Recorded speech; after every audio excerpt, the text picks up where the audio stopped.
美国国务卿蓬佩奥宣布，对在东突厥斯坦压制维吾尔等穆斯林少数民族的中国政府官员和其家庭成员实行签证限制。蓬佩奥还表示，中国必须结束严厉的监视和镇压，释放所有被任意拘留的人。蓬佩奥发表书面声明说，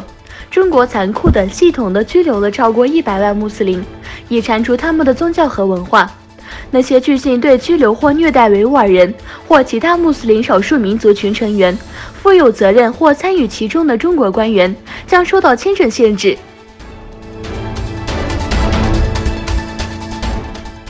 法新社周三发布调查报道说，中国政府近年来正在东突厥斯坦大肆平坟。活动人士表示，当局试图借此消除维吾尔人的身份认同感。法新社和卫星图像分析公司地球升起联盟分析了卫星图像，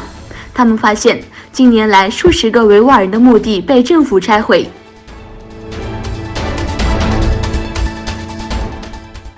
香港政府实施禁止蒙面法以后，香港抗议游行仍在继续。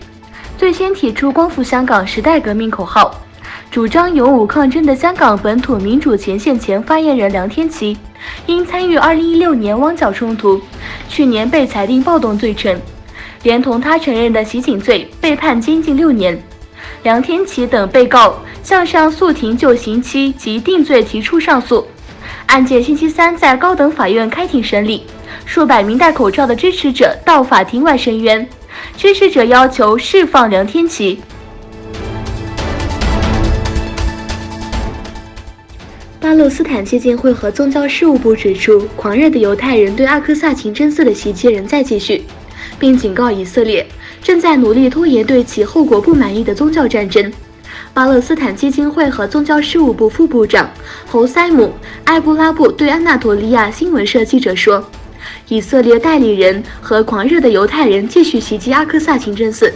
无非是使该地区陷入一场对其后果不满意的宗教战争。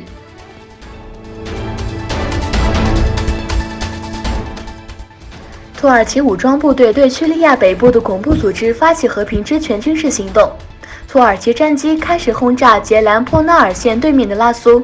土耳其炮兵部队也动用榴弹炮对上了乌尔法阿克查卡莱县对面叙利亚境内泰尔阿布亚德地区的恐怖组织阵地发动轰炸。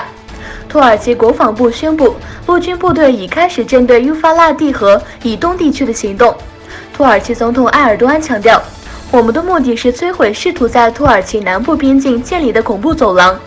给地区带来和平与安宁。我们将通过和平之权军事行动消除对国家的恐怖威胁。